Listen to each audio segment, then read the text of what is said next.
Welcome to Kiss the Reviews. I'm Armando. That's Corey. And today we're doing 1996's Primal Fear. Before we get started, if you want to follow me or Corey on Twitter, you could follow me at Junior D's. You could follow Corey at Corey_Idol. And you can also follow the show at Kiss the Reviews on both Twitter and Instagram. So let's, before we get into the dive deep into Primal Fear, let's get into the cast, shall we? Yes. Oh, we shall. All right. So this film stars Richard Gere as Martin Vail, Laura Linney as Janet Venable, Edward Norton as Aaron Stampler, John Mahoney as Shaughnessy, Alfre Woodard as Miriam Shoat, and Frances McDormand as Molly. Dude, this is maybe one of the better casts we've done. This is again, when we were like, hey, we're doing Primal Fear, I was like, oh, cool. The Richard Gere joint. And I was like, oh, I think Ed Norton's in this one too. Mm-hmm. That was it. That's all I really remember. I love Laura Linney.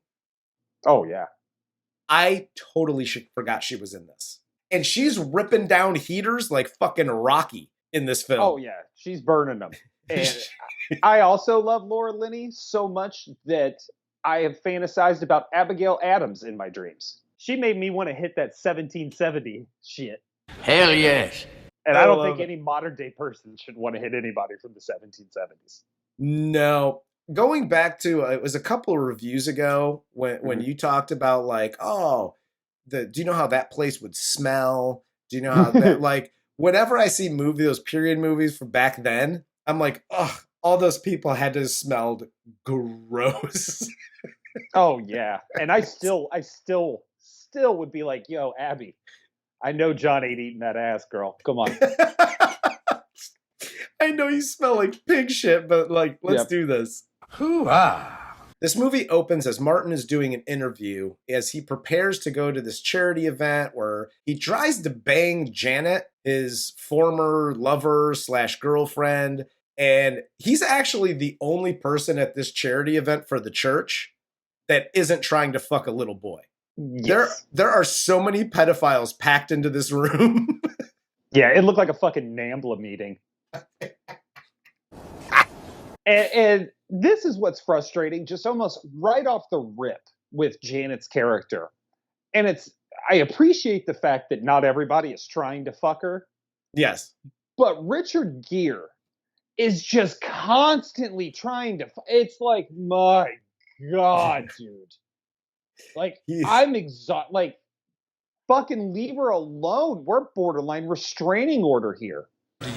Mean.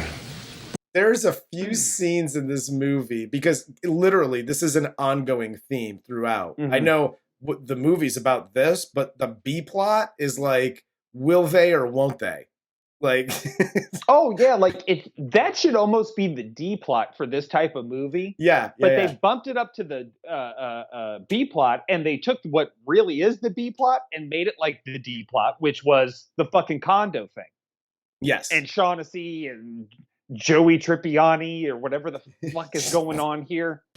Hey, how you doing? We then see Martin Vail in Shaughnessy's office trying to get one of his clients, a Cuban mobster named Joey Pinero, not Joey Tribbiani. They're now in this like arbitration because of police brutality because he got arrested and apparently they beat the shit out of him too. Yeah, this case is more convoluted than Aaron's, and it was really frustrating that they forced it down our throats so badly, especially because later on, spoiler, they're talking about like condo plans and like trying to get people to move out of town because they're like what's protecting the holdouts or some weird shit that's happening here, right? And they're like, well, Alderman, I need you to testify in my case. And he's like, yes, I will testify. No, he doesn't.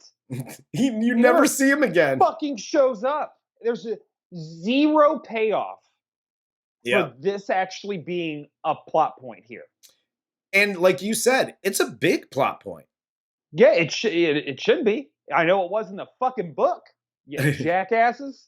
Vail then meets with Pinero at his bar in Chicago to discuss Pinero's options. The city's offering Pinero $1.5 million settlement for his injuries that he sustained during his arrest, but he has to leave Chicago for good. And Pinero agrees to take the settlement, but refuses to leave town. What's this, the 1920s? Like, yeah, you got to take all this money, but yeah, see, you got to leave town, see? But yeah. I don't get that whole thing. Corey's life lessons. Hi, lawyers, defendants, whatever. If you are told that a gentleman's agreement as part of your plea deal is to do blank, you can say, okay, that sounds great. And then give him one of these immediately after. Because we don't deal in gentlemen's agreements when it comes to the law. That's not how lawyering works. You were right.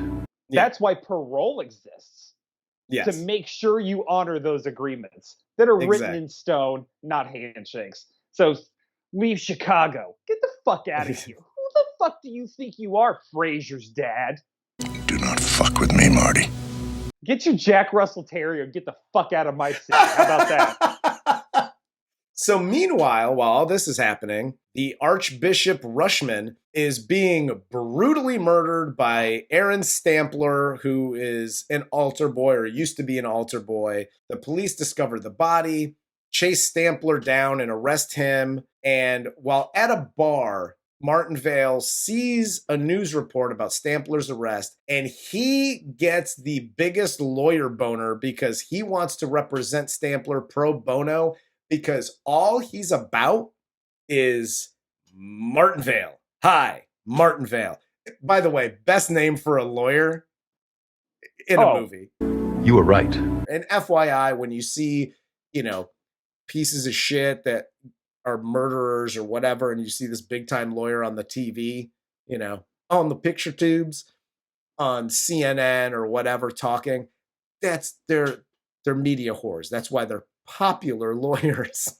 Well, yeah, because what happens is they defend one of these guys really well for free. And then somebody like O.J. Simpson is like, uh-oh, I need a lawyer too. And then look who comes waltzing in. Yep. And you could literally charge them however much you want, and they will pay said price. Exactly. Vail then goes to the jail, meets with Stampler, and Stampler is a young, stuttering Southerner who is really sheepish and who seems more in this scene like a scared little kid than somebody who just committed a brutal murder of someone. Yes, and I like how they set up Richard Gere's character really well here, as well as Ed Norton's, because what they're doing is showing, like, here's this innocent kid, this Boo Radley-esque fucking innocence just pouring out of him, like, I don't understand nothing. This Bible is a Bible of my daddy who just died in my arms of throat cancer from eating some bad pussy. But like setting him up as this innocent, this stuttering kind of buffoon in a way, who doesn't really know what's going on. And then you have Richard Gere, who's this, I don't give a shit if you're innocent. It doesn't matter. I don't need to know. But I didn't do this. You gotta believe me. No, I don't have to believe you. I don't care. I'm your attorney. This is my number one problem with all of these lawyer movies. Is this, I'm too cool for school, an overhead shot of me walking down the street with a briefcase like I'm Wyatt Earp going to the fucking OK Corral? Get the fuck out of here. You're a lawyer, nerd. I'm what you call a big shot attorney. If you're going to get anybody to play the too cool for school guy in 1996, it was motherfucking Richard Gere. Oh, no, he's owning this role. His acting is not in question. Yes. Oh, no, absolutely not. Not in question. It's the cliches used in lawyer movies drive me almost more insane than the cliches used in a horror movie. He then meets with his team to start putting together a plan for this trial coming up. Yes. And Janet is put on the case, and she and Shaughnessy meet to discuss their plan of attack. And Vail and Janet then see each other at the crime scene and exchange barbs, and then Janet leaves. There's more of this sexual tension type of thing, and Richard Gere's just trying to get his pee-pee wet, like, Corey's life lessons. Hi, kids. Actually, let me rephrase that. Hi, lawyers. Uncle Corey here. If you show up to a brutal crime scene and decide that's a good place to trade fucky jokes with your fucking former lover, you are in way too deep and need to get the fuck out of Dodge for like a long time. Objection. He's got the itch. That's all I know. And the only thing that'll cure it is some fucking Laura Linney. Yeah, it's not the shampoo. It's not the shave-in shampoo thing for most itches. And here's, like, you've never had the itch. I've never had an ex-girlfriend that I can still just wrap my arms around willy-nilly and whisper in her ear and, oh, you want to dance? Just turn around. It's never ended like that. No, it's like, hi, Corey's ex-girlfriend, and it's hi, restraining order and a slap to your fucking face. Yes. So while starting to dig into this case, Vail then starts to believe that Stampler is actually innocent. Janet is shocked that he believes his client. Yeah, like literally everyone surrounding Martin is telling him, don't do this. Like, this kid did this shit. You were right. He's like, there were 7 people in there. It wasn't just him. Well, can you prove there were 7 people? Could you not prove that there was? Yeah, dude, this is so fucking. Is it possible? Is it possible, Inspector?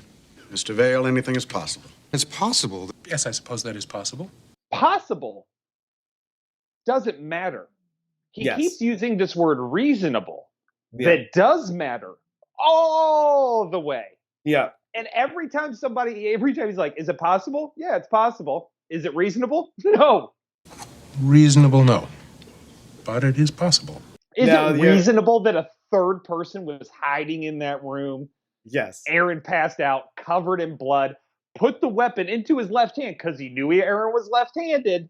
And the fuck out of here, bro. So Martin discovers via Pinero that rich investors, including State's Attorney Shaughnessy and the mayor, lost a ton of money in real estate investments because of a decision by the Archbishop not to develop in certain church-owned lands. And he takes this info immediately to Shaughnessy, and Shaughnessy threatens him. I was going to say basically threatens him. No, it's a flat-out threat. It's a mistake to stick your thumb in the eyes of the most powerful people in the city. Why take that information to him? It's stupid. Yeah, there's no reason. You're a bad lawyer because, again, this is having an ace in your back pocket, literally walking up to the table going, hey, I got an ace in my back pocket. Anybody want it? Don't do that. It's not good for you. Hi, lawyers again out there. When you get this, like, awesome bit of information that nobody else has right now, that I don't know you could possibly bring up in court, don't take it to the person you're trying to set up and let them know that you know what the fuck was going on. Keep your mouth shut. Keep it in your inside pocket because, you know, every now and again, you could use an ace. So, there you go. I win. All done. This is another thing, and I know we're like, oh, cliches and yada yada. In any of these movies, I know the thing that nobody else knows. Now I'm going to take this thing and I'm going to start blabbermouthing it all over the place. Like, why are you doing that? There's literally no benefit to you. No, especially like the hubris involved to think that you are on the same level as Shaughnessy right now is absurd. Maybe you're a better lawyer than he is. Great.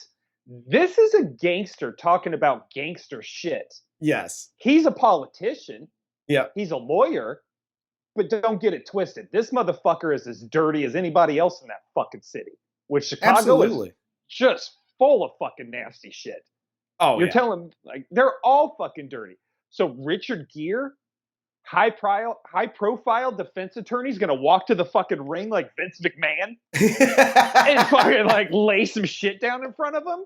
You're next, dude. You're going next. So Martin and Tommy then find and chase down Alex. He's a former altar boy, tells them about this VHS tape that Rushman had of Stampler being forced to have sex with Alex, this other girl named Linda Forbes, who was apparently Aaron Stampler's girlfriend. And then Vail goes to the Archbishop's apartment, searches for said tape, finds said tape, and then illegally steals said tape from the apartment. Now, with that being said, you want to do some like illegal lawyer shit, fuck it, dude, be my guest. Don't care. Whatever. Mm-hmm. If it moves the fucking plot along and everything, cool. This is my biggest question. How old is this tape? Maybe a year or two old, roughly? He very easily peels the sticker off the VHS tape and puts a new sticker on. I was around for VHS tapes, and that's not how those stickers worked fucking at all. Like, that thing would have been curled up and there's hair and dirt and all kinds of shit sticking out from the bottom. And you're not peeling it off in one clean piece. Like, that shit's like you gotta like get your nail and a razor blade, like if you want to fucking clean the thing. And you still gotta do that with DVDs. All you had to do back then, like, that's how much of a bitch it was to peel those things off. You didn't even try. If you recorded something else on that tape, you just put a new thing on top of the other one because you were like, I'm not even trying to take this shit off. So you saw the sticker, and I saw another stupid fucking cop in a movie. And this is why I don't blame Martin at all. If you let any attorney get an edge, and it might be illegal, but it might save their case and make them better lawyer to everyone else around them, that's what's going to happen. Yes. They're going to do it. And the cop's job was probably to walk him upstairs, stand there, and watch him as he perused the crime scene. Yes. But you're like, no, I can't do that. I'm reading a great article in Parade magazine. That's more important. I'm reading an article about the guy who's stealing fucking evidence upstairs. Richard Gere then goes to the jail to confront Aaron. He sees Aaron become someone else. Dun, dun, dun. He's Roy. Multiple personalities. Roy begins to talk to Martin and loses it when Martin tells him that he saw the tape. Yep. And this is where we then realize that Aaron did kill the Archbishop. He possibly has multiple personality disorder. But I don't know. Like, I've never known anybody. I've suspected some people of the multiple personality thing, especially a few exes. But say it. I don't. My faces next time. I don't know for a fact how multiple personality disorder works, but something tells me it doesn't work like this. Like, it could, but also I don't know. So Francis McDormand says it does. Yes, Francis McDormand definitely says it does, because Molly sees it and she's just like, "Oh shit, this is a thing, and I'll testify in court." And Martin's like, "Dude, the trial's like half over already. Like, we can't just go, yeah, multiple personalities a thing now." Yeah, and I don't know anybody out there that lawyers, you have to tell us down below in the comments. Because is this really a thing? Like, I understand, like, oh, you can't change your plea. Well, you may not be able to change your plea, but at the same time, I've just discovered evidence. Yes. That proves this guy. Like, I don't know, again, how psychiatry works. But my guess is, you don't just like, oh, we sat down for 2 hours before the trial. He's fucking got multiple personality disorder, followed by OCD, and blah, blah, blah, blah. Like, you just don't drop a diagnosis like that. Yeah. So in order for them, it would take time. And if you uncover, like you would if like, oh, I found this new set of fingerprints on the knife. Yeah. Well, that wasn't listed in evidence before the trial. You can't do that now. Bullshit. Well, here's the thing, and this is my dipshit like Cliff Notes version of how this works. Okay, and here's a don't do that for everybody. Don't listen to me. But here's how I think about this, because this movie, it's like this happens, the murder, they arrest him, they're in court like 4 days later.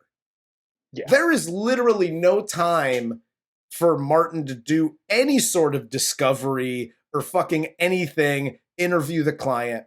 Right. This case would have been tried a year to 2 years after this.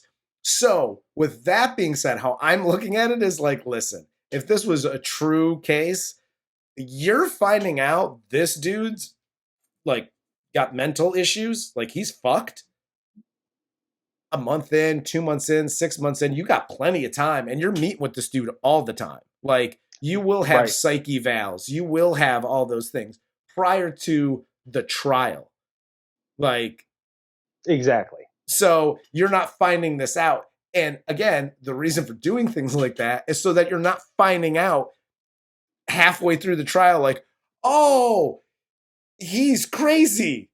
I want to change my thing. Like, right. That's my big, like, they keep making this big deal out of it. Like, he could even be disbarred if he tries to do this, or he might never be a lawyer again. That doesn't make any fucking sense. Sorry, dude, you're going to the gas chamber. I mean, we all know you're fucking crazy and probably shouldn't be actually murdered for this. But at the same time, nobody said the thing before we said the thing, and then the gavel hit, and now it's the trial, so oh well. Allegedly. After viewing the tape, Martin doesn't want to admit the tape as evidence because A, he stole it, B, it's motive. So what Martin does is, since he can't change his client's plea, he mails the tape or sends the tape over to Janet so she can use it as proof of motive. But she gets it and it literally immediately is like, hey, Martin, so I got this tape.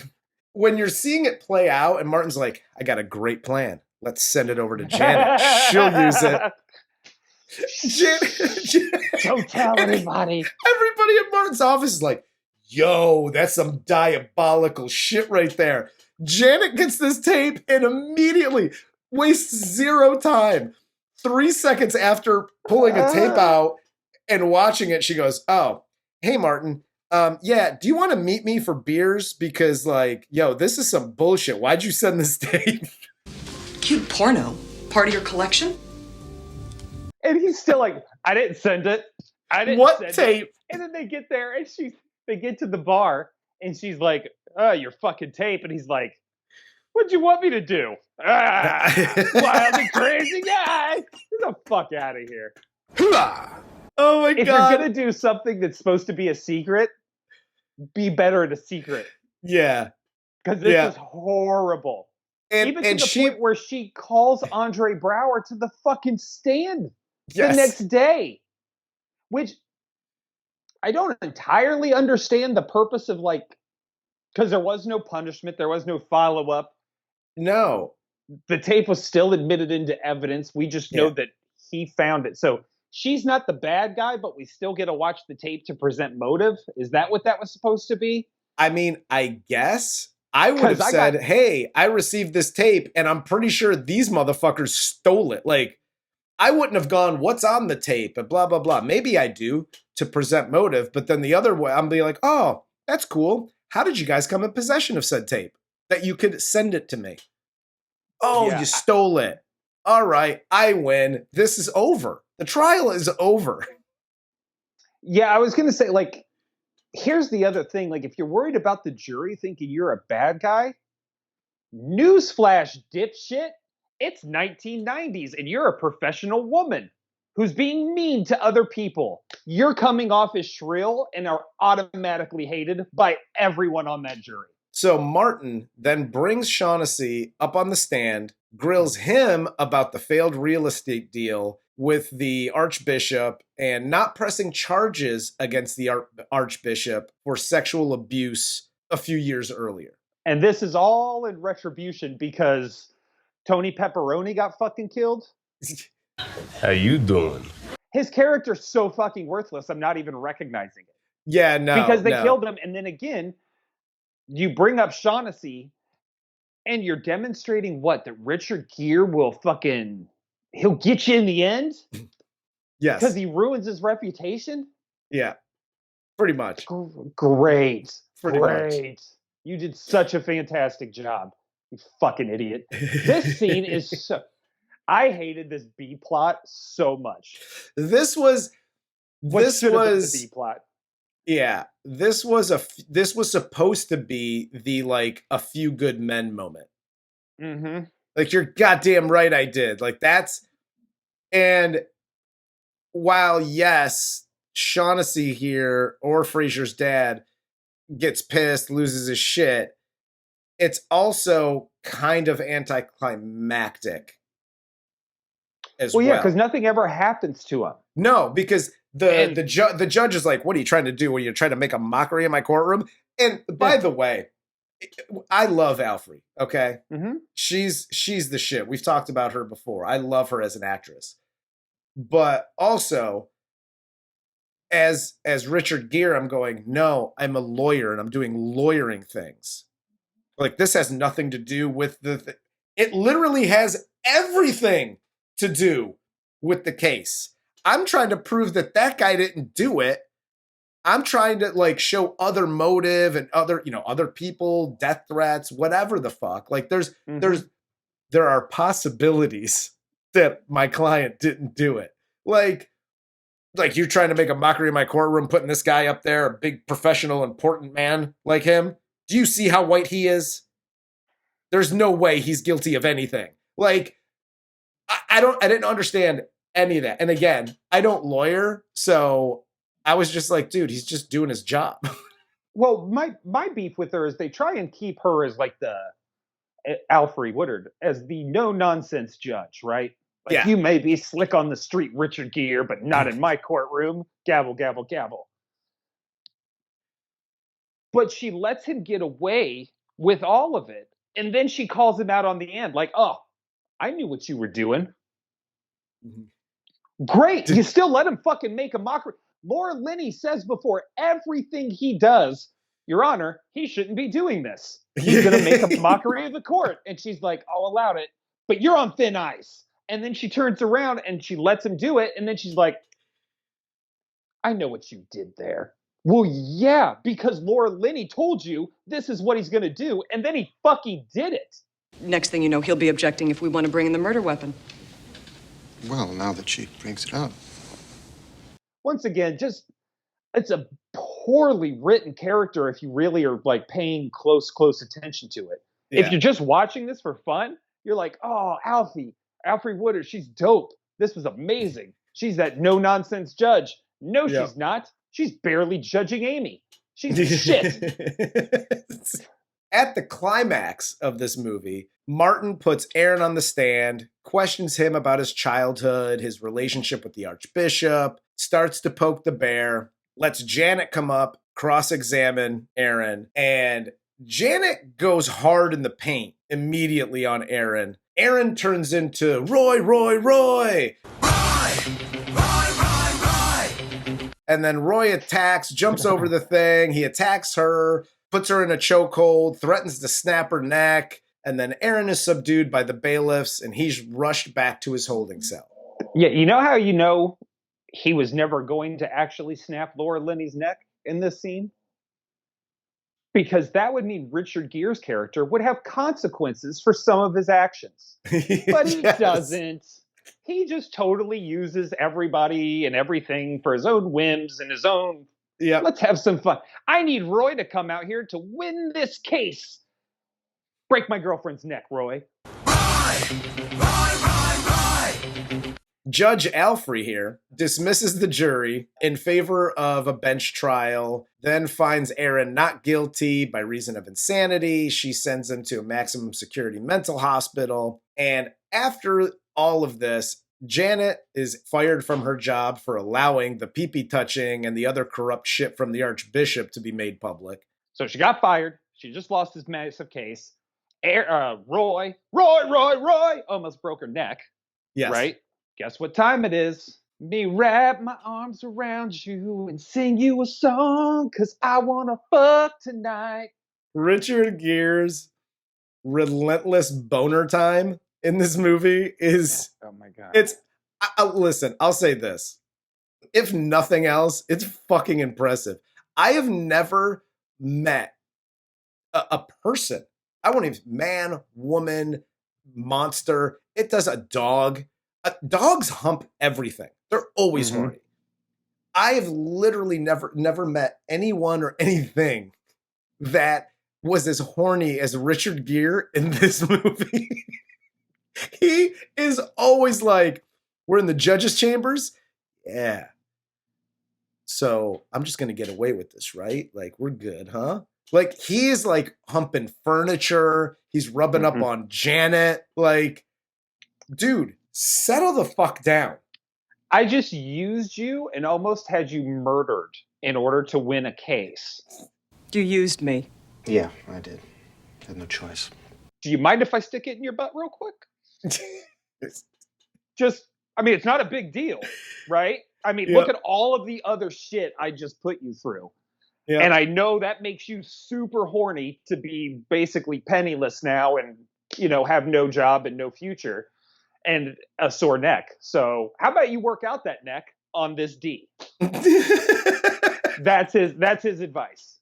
Martin visits Aaron in his cell to tell him this news of the dismissal. Aaron says he doesn't remember anything from the courtroom. And then as Martin is leaving, Aaron asks him to tell her I hope her neck is okay. Which is not something that Aaron should have been able to remember during his like lost time in his Roy phase. Mm-hmm. So Vail questions it. Aaron starts clapping his hands like, oh, look at me. I'm so smart. You just got it. And lets him in on the little secret that he made up the whole Aaron character. And he killed the Archbishop and his girlfriend too, apparently. Because they keep going to this videotape, right? And they're like, oh, and Linda on the videotape. Nobody tries to find her. Do they? That was the one thing that bothered me. They bring her up all the time. Well, her name gets brought up, but never talking about her. She's on the tape. Yeah. And then, but like Aaron says, she went away. She went on a trip. And that was it. And as soon as I heard that, I'm like, oh, that bitch dead. Exactly. That's what people say when they say they want to kill, when they killed somebody, but don't want to say, hey, I killed her. Yeah, exactly. No, she went away for a while. She went on a trip. Like my dog is still on a ranch. She went away for a little bit. Yeah. Thing is, she went away. She went away for a while.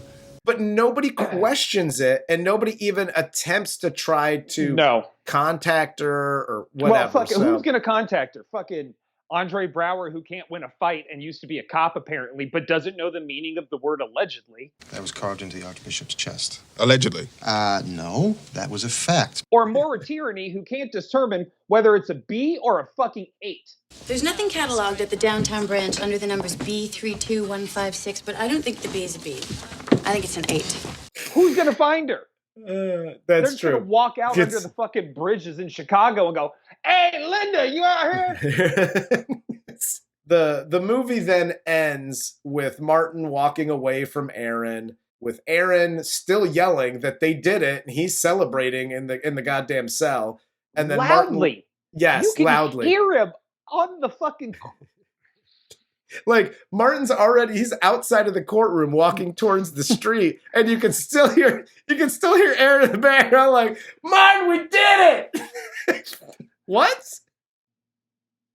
Some thin ass jail walls. For real. But yeah, and then it fades to black, roll credits, end of movie.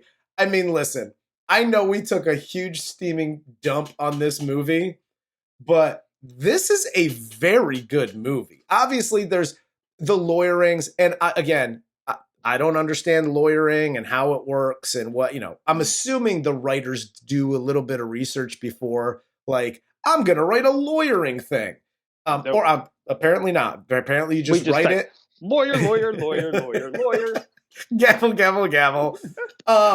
So all my opinions on like, is this a thing in lawyering? This is just from a dipshit who literally, I think I know a lawyer somewhere, like in the universe. I might know one lawyer, but I don't know anything about courtrooms or trials or anything. Typically, you do your research and you keep it as accurate as you possibly can right up until it fucks up the plot you wanted to keep. And then you just do what you want. And that's what you run into here. And I agree with you. It's a good movie. I'm not shitting on it, especially for 1996. I remember seeing this movie and having like everybody was like, oh shit. Like that was an amazing turn at the end of the movie. And it really did fool everybody. I don't care how many people are like, oh, I saw it coming. No, you didn't. Is it possible this story is true? Yes, it is. I did like Fraser's dad in this quite a bit. I think he did a good job with the character as that asshole. Like, if you needed an asshole in the 90s for a bit part in a movie, that's who you called. He was so good at it. So good at it. Yeah, yeah. But again, the plot line itself, it didn't pay off at all. It paid off to make Richard Gere look cool and look tough. Like lawyer tough, not tough tough. Yeah. But that's really it. My name is Martin Vail. I'm what you call a big shot attorney. But again, you know, that's nitpicking, and it's so irrelevant to the actual point of the movie. Yeah. It doesn't count. This blew Edward Norton's career up. Like, he went fucking crazy big after this. Dude, actor-wise, like, everybody did a really good job. Whether you're talking about Fraser's dad or Richard Gere, especially Ed Norton, but Laura Linney, Alfre Woodard, like, everybody that pops up in this movie does such a great job. And I think that's what we talk about this all the time, like how actors, maybe a director, it covers up a lot of the blemishes on the script or the plot or the whatever. Yeah. Because they do such an overwhelmingly good job. And I think that was the case here. Even if there's a few things here and there and you're like, ugh, gross, cliche lawyer shit. Some of it back then, I don't even know if they were cliches yet back then. Allegedly. I still liked it. I think, again, if you want a good lawyer courtroom kind of movie, some twist that is unexpected and that kind of thing, this is a great movie to watch. You were right. Well, that's all I got. If you don't have anything. No. For Corey, I'm Armando. This is Kiss the Reviews, and this was 1996's Primal Fear.